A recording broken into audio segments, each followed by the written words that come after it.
Olá, eu me chamo Rodrigo Ayub, seja bem-vindo ao meu canal. Se você ainda não subscreveu, não deixe de colocar clicar no botão escrito subscrever, né, uma seta vermelha, e deixar o e-mail na minha página www.rodrigoayub.com. Nesse vídeo eu vou falar sobre uma das queixas mais frequentes no meu consultório, uma constante em quase todas as consultas, que é falar sobre a qualidade do sono.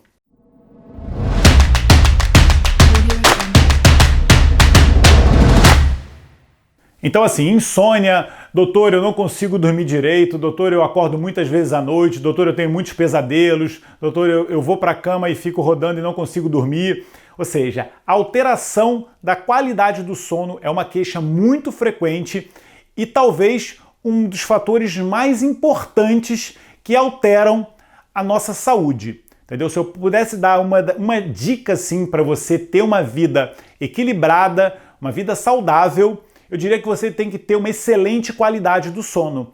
Não foi à toa que a natureza colocou 1/3 da nossa vida dormindo. A gente não pode considerar o sono um processo passivo, um processo desnecessário, porque não é. O sono é nossa oficina mecânica. Nesse momento, o nosso corpo entra num processo de reparação, a gente libera vários hormônios reparadores, substâncias que vão regenerar nossos tecidos. É um momento que a gente tem a consolidação da memória, ou seja, uma série de reações químicas que acontecem no nosso corpo que são fundamentais para a nossa saúde. Então a gente não pode achar que isso é um desperdício, minimizar essas horas do sono e principalmente ter um sono de má qualidade.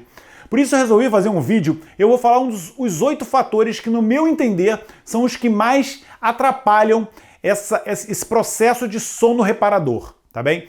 Por isso que tem essa palavra, né? O sono reparador, que a gente fala, essa noite eu tive um sono reparador, é porque você liberou hormônios reparadores no seu corpo, como o hormônio do crescimento, a melatonina, o DHEA, a testosterona, que são hormônios que participam do anabolismo, da reparação do nosso corpo.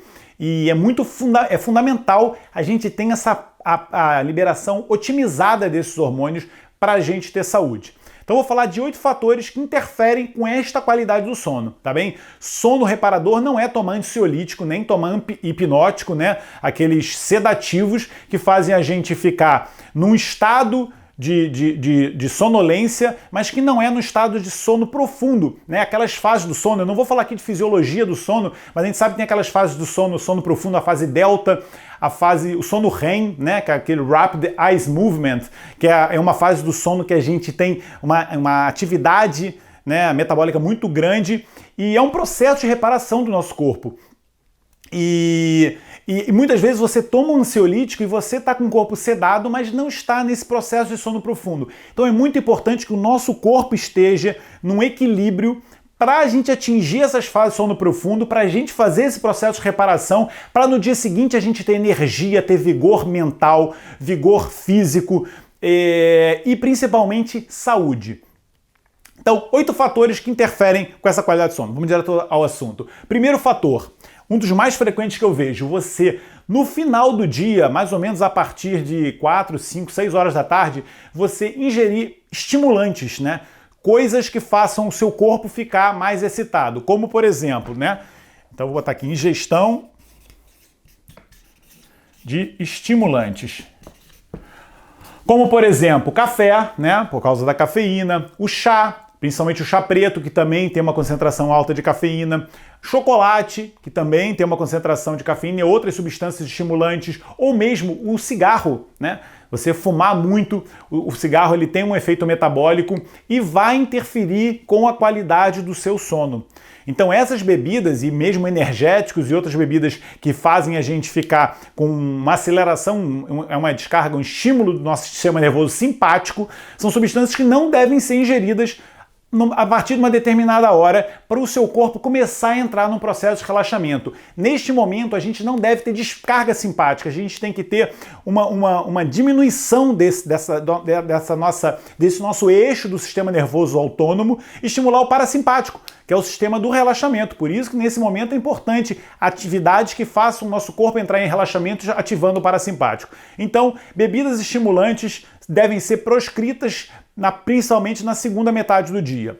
Segundo fator que interfere são exercícios intensos.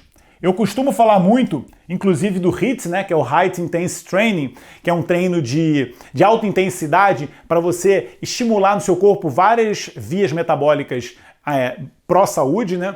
Só que à noite, se você fizer um treino de alta intensidade, e esse treino deve ser feito principalmente no início do dia, até porque você tem picos de hormônios que vão ajudar você a desenvolver bem esse treino, no final do dia, quando você já começa a ter uma baixa de cortisol, se você faz um treino de alta intensidade, você nesse momento faz uma descarga simpática, então você aumenta a liberação de cortisol, eu estou falando principalmente de treinos intensos, você aumenta muito a liberação de cortisol e até a liberação de outros hormônios, também liberados pela suprarrenal, aquela glândulazinha que fica em cima do rim, como por exemplo a adrenalina e a noradrenalina, que são hormônios liberados na medula da suprarrenal e também têm um efeito simpático e um efeito adrenérgico, um efeito estimulante do nosso corpo.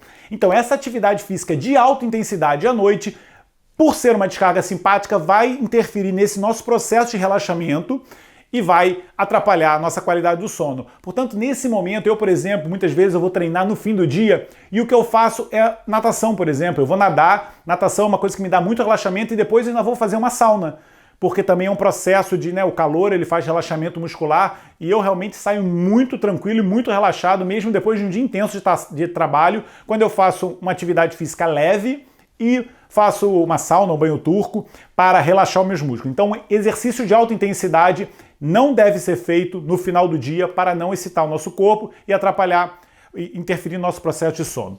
Em relação à alimentação, que é um outro fator que a gente deve levar muito em conta, eu vou falar de dois aspectos. Primeiro é a ingestão de principalmente dois minerais, que são dois minerais que eu falo muito relacionados com o relaxamento. Então a gente tem que ter otimizado no nosso corpo níveis de magnésio e níveis de potássio. São dois minerais que participam muito do processo de relaxamento do nosso corpo. Se você já viu o vídeo que eu falo de potássio, outro vídeo que eu falo de magnésio, vocês vão ver que eles estão muito sempre envolvidos no processo de relaxamento do nosso corpo.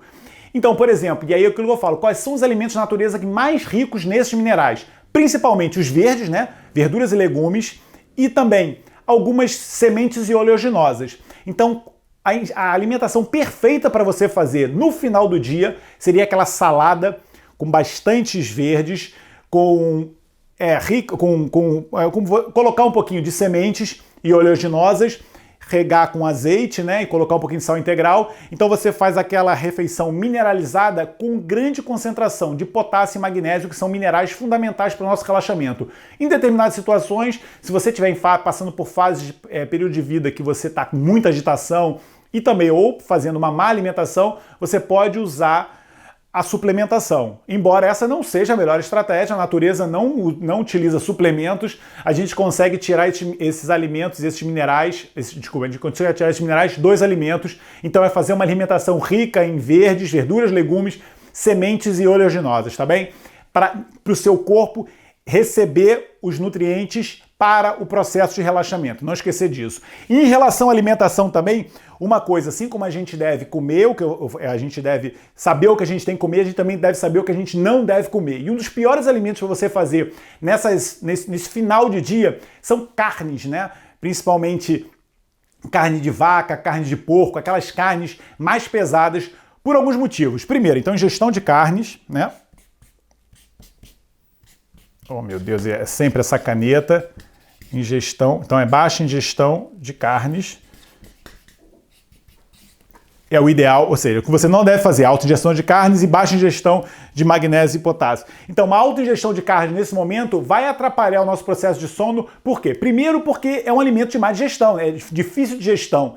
Quando você come uma proteína, dessas proteínas mais densas, proteínas inclusive associadas com muita gordura, o seu corpo ele leva mais tempo para a digestão. Então isso daí vai fazer com que você vá para a cama e ainda está digerindo o alimento, e isto não é o ideal. Além disso, as carnes são muito ricas no mineral chamado fósforo. E a gente sabe até que o fósforo é muito bom para a nossa mente, para a nossa cognição, mas o excesso de fósforo à noite pode acelerar o nosso pensamento e atrapalhar o processo de relaxamento. E o principal fator é a riqueza num aminoácido chamado metionina, que a metionina é um aminoácido que compete com um outro mineral chamado triptofano, que é um precursor da formação da melatonina, que é o hormônio do sono. O triptofano ele vai virar serotonina, que vai virar melatonina quando a gente está num ambiente escuro. Então, se você tiver um excesso de um outro aminoácido que possa competir com o triptofano, isso vai atrapalhar a nossa produção de um dos hormônios mais importantes do processo de sono, que é o triptofano, a melatonina. Por falar nisso, em melatonina, uma coisa que a gente tem que entender. A melatonina, ela tem um botão de liga e desliga, que é a nossa recepção da luz. Então, para já eu vou falar. A luz é um processo que interfere com o nosso sono. É óbvio que isso é sabido, né? O ser humano vivia durante o dia, à noite ele ia dormir, o sol baixava e ele já entendia que era um processo do descanso e dormir. Só que hoje a gente tem luz, né, no ambiente, luz o tempo todo nos cercando, e o nosso corpo fica confuso em relação aos horários de sono. Existe aquela coisa chamada ciclo circadiano, que é controlado muito por uma área do nosso cérebro chamada núcleo supraquiasmático. E essa área, ela é estimulada pela luz, que na nossa retina existe um pigmento chamado melanopsina, que é um fotopigmento que manda uma mensagem direta para esse núcleo supraquiasmático para a gente se situar em que momento do dia a gente está. Por isso que é muito importante a gente ter luz durante o dia, então olhar o nascer do sol e estar em contato com o sol. Não se deve usar óculos escuros o dia inteiro, porque seu corpo não sabe se é dia. Então ver o sol durante o dia e à noite evitar ao máximo o contato com a luz, principalmente essa luz branca, essa luz azul, são luzes que confundem esse pigmento na nossa retina e vão confundir o nosso núcleo supraquiasmático e o nosso cérebro ele não percebe se é noite ou se é dia. E isso vai interferir com a nossa qualidade do sono, entendeu? Então é assim, tanto esse núcleo supraquiasmático quanto a pineal, que é a glândula que produz a melatonina, eles têm sensibilidade à luz. Por isso que excesso de luz durante momentos errados vão interferir com a qualidade do nosso sono, porque a gente não vai entrar num processo de sono. O nosso cérebro vai entender que a gente ainda está num processo de vigília. Então é muito importante a gente não dormir num ambiente iluminado, né, que tenha luz, principalmente essa luz branca, ter cuidado com a tela de telemóveis à noite. Há pouco tempo mesmo aconteceu um exemplo com a minha namorada. Eu vi que ela estava tendo problema de sono, não tinha outro motivo. Tem outros problemas de pessoais, mas nesse momento os problemas pessoais todos já existiam e ela começou a ter muita dificuldade em dormir. E eu comentei com ela que ela sempre levava o telefone para a cama e ficava vendo muito tempo o telemóvel antes de dormir, como se fosse um livro de leitura na cama, e ela não conseguia dormir. Eu falei única e exclusivamente para ela tirar esse hábito e parar de ficar olhando o telefone antes de dormir e trocar por um livro. E ela melhorou a qualidade do sono absurdamente com a mudança de Isso que a gente chama de higiene do sono. É a gente limpando os fatores que possam estar interferindo na nossa qualidade. São, por exemplo, esses 8 fatores. Você tem que ter atenção a esses 8 fatores que eu vou falar e você, um por um, vai vendo se você pode ou não eliminar esse fator para otimizar a sua qualidade de sono. E eu acredito que se você conseguir limpar os 8 fatores que eu vou falar aqui, você vai ter um sono reparador. Então, voltando a falar da luz, uma explicaçãozinha só para você entender qual é o único tipo de luz que você pode se expor durante os momentos de sono. É a que seria menos mal. Vou dar uma explicação muito rapidazinha em relação a um fator que são... Ai, que eu adoro essa caneta. Meu pai falou que ia me comprar uma caneta nova, mas ainda não o fez. Então, para já, ainda estou com essa caneta que não risca direito. Eu vou falar sobre as radiações eletromagnéticas, né? Que também, por acaso, se chama REM, como o sono que é o Rapid Eye Movement. Nesse momento eu vou falar sobre radiação eletromagnética. Pois é, o espectro de onda das radiações eletromagnéticas, são medidas em longitude de onda, eles vão mais ou menos desde das ondas de rádio, né? Aquelas ondas com uma longa longitude de onda, até seria no outro extremo os raios gama, que são aqueles raios que têm uma longitude de onda muito pequenininha, cada vez mais você vai ficando com a longitude de onda mais pequenininha. O que acontece? Isso é uma explicação física só para você entender um pouquinho o que eu estava falando em relação à luz. Então aqui a gente tem as ondas de rádio, aqui por exemplo a gente tem os micro-ondas, Aqui a gente tem o infravermelho, porque aqui a gente entra num espectro de radiação eletromagnética que é a luz visível. Então a luz visível ela está mais ou menos entre 700 e 400 nanômetros. Nanômetros é como a gente mede essa longitude de onda. Então você vai vendo que cada vez mais, aqui são medidas em 1000, 10.000, 100.000, né, nanômetros, e aqui você vai diminuindo, entre 700 e 400 nanômetros você tem a luz visível. Que a luz visível começa no infravermelho, né? Aí você tem as cores do arco-íris, que são o vermelho, o amarelo, o laranja, o verde, o azul e o violeta. Então, depois do violeta, a gente tem o ultravioleta. A partir dos 400 nanômetros, você já tem ultravioleta. E aqui você tem o raio-x, por exemplo, depois tem o raio gama, que são raios. Então, a luz, a partir desse momento, a radiação eletromagnética, ela começa a ter um efeito muito químico no nosso corpo. E menos um efeito térmico. Por isso que essas radiações aqui, por exemplo, ultravioleta, a gente sabe que é uma radiação que em excesso pode levar a gerar um cancro, né? O raio-x também, raio gama mais ainda, né?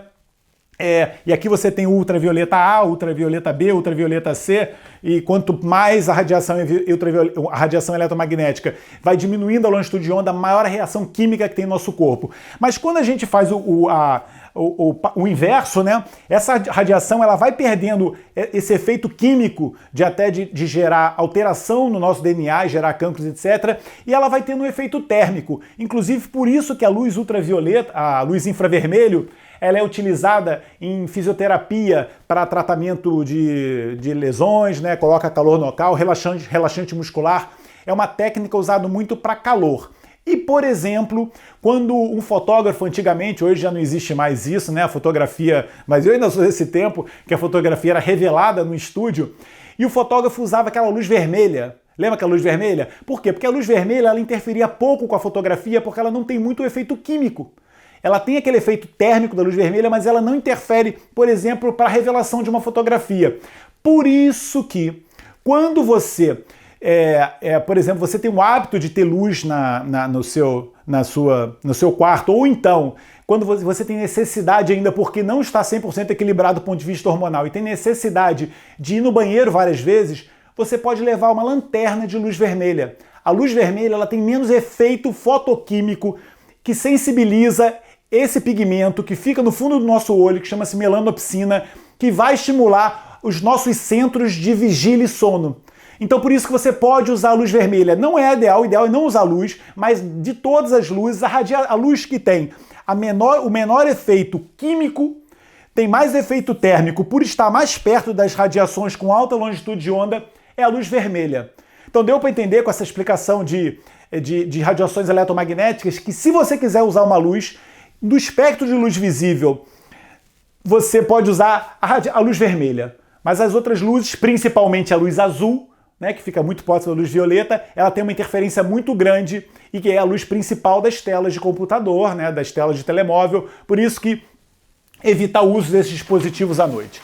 Bom, então já entendemos que luz é uma coisa que deve ser evitada para dormir. Uma outra coisa que é óbvio que interfere com a nossa qualidade de sono é notícias, estresse mental, né? Então notícias ruins, problemas no trabalho, são coisas que a gente na noite deve tentar abster, né? Deve tentar esquecer mesmo, porque vai interferir com a nossa qualidade de sono e não vai ser resolutiva para nada. Então você tem que, nesse momento, pensar em coisas agradáveis, esvaziar o seu cérebro. Isso é um trabalho. As pessoas, é muito fácil falar isso, não sei o quê. É um trabalho mental. É como na meditação, que você, no momento, tem que esvaziar a sua mente para você pensar na sua respiração e para você entrar naquele estado de meditação.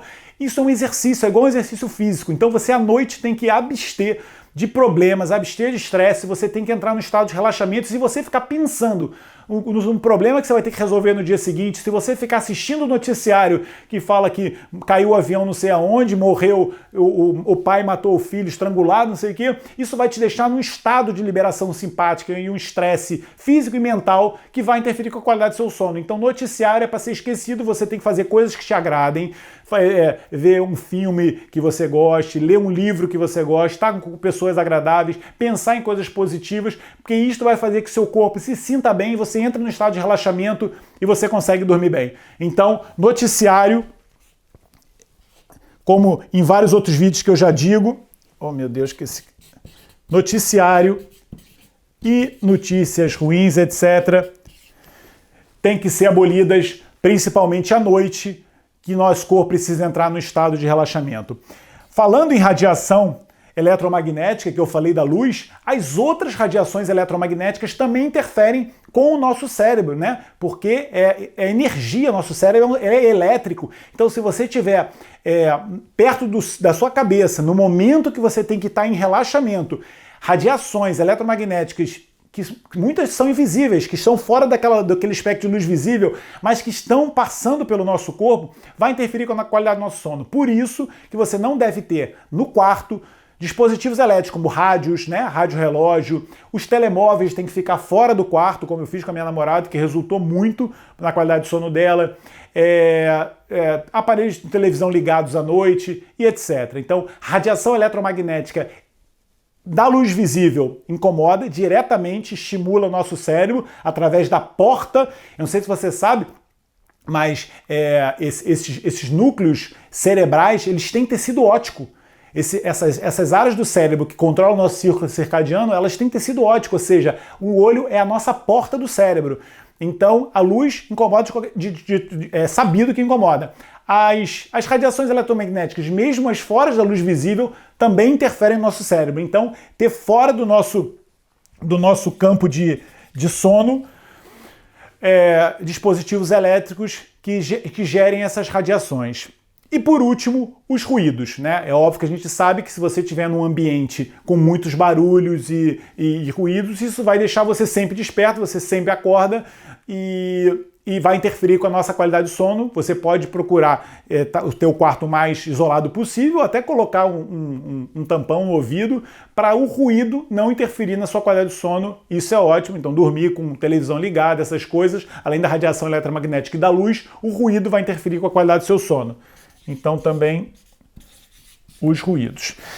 Então é assim, lembrar a importância do sono para a nossa saúde, para o nosso equilíbrio hormonal. Neste momento a gente libera vários hormônios fundamentais para a nossa saúde, para o nosso rejuvenescimento, também alguns dos principais, como o hormônio do crescimento, a melatonina, fazem o maior pico neste momento e isso gera esse processo de reparação do nosso corpo, deixa o nosso corpo no processo de saúde e é fundamental. Você não pode passar um dia inteiro a trabalhar e depois à noite você não tem um sono reparador, porque senão você no dia seguinte volta a trabalhar e o seu corpo fica sempre devendo esse processo de reparação. Então ele vai acumulando coisas que no futuro vão gerar uma doença, vão gerar um cancro ou algum outro problema e você não vai viver com uma saúde plena. Entender que o sono é fundamental para a nossa saúde, é 1/3 da nossa vida. Eu acredito que a gente podia dividir nossa vida em terços, eu falo isso muito para meus pacientes, seria 1/3 dormindo, 1/3 fazendo a nossa missão de vida, que aí você tem que descobrir qual é a sua missão. Nós estamos aqui nesse mundo para cumprir a nossa missão. A minha missão é transmitir para as pessoas que me assistem, para os meus pacientes, o que eu acredito que seja viver com uma saúde plena. E eu acredito nessa missão e eu faço isso, às vezes eu faço um pouquinho mais do que 8 horas por dia, mas teoricamente eu devia fazer isso durante 8 horas e durante as outras 8 horas eu tenho que estar fazendo coisas que eu goste, entendeu? Então a vida devia ser dividida nesses 3/3, 1/3 para sono, 1/3 para sua missão e o outro terço fazer coisas que você goste. Tá com os amigos, tá com a namorada, tá com a família, fazer um esporte, ir para convívios sociais, etc. Escolher o terço de fazer coisas que você gosta. E assim a sua vida é equilibrada, mas nunca esquecendo o terço do sono. Um processo ativo fundamental para a nossa saúde. Tá bem? Qualquer dúvida relacionada a esse assunto, eu vou fazer outros vídeos também, outros vídeos falando sobre os principais alimentos para otimizar o nosso sono. Eu aqui falei de uma forma geral do que a gente não deve, que a gente deve comer, fazer isso de uma forma mais especificada. E alguma outra dúvida em relação a esse assunto, eu aguardo nos comentários e muito obrigado por tudo e até o próximo vídeo.